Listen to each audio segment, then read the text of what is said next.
మొన్న రాప్తాడ్ మీటింగ్ వెళ్ళినందుకు డబ్బులు అందేసినా నేను కార్ వేసుకెళ్ళాను రా, 6,000 ఇస్తా అన్నారు, ఇంకా ఇవ్వలేదు. నేను నడిచెల్లా 2,000 ఇచ్చారు.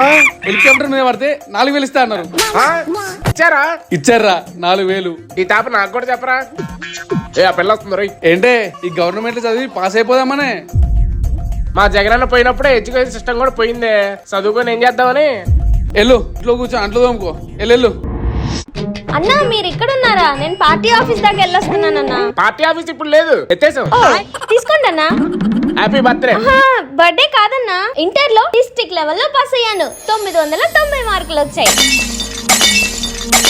ఎడ్యుకేషన్ సిస్టమ్ చాలా బాగుందన్నా.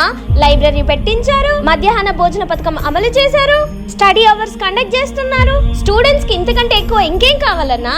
కూటమి ప్రభుత్వం వచ్చాక గత 5 సంవత్సరాలతో పోల్చుకుంటే మొదటి సంవత్సరం 47% ఉత్తీర్ణత ఉంది, రెండో సంవత్సరం 69% ఉత్తీర్ణత ఉంది. మీ జగనన్న పోతున్నప్పుడు ఎడ్యుకేషన్ సిస్టమ్ ఏం పోలే, రాష్ట్రానికి దరిద్రం పోయింది.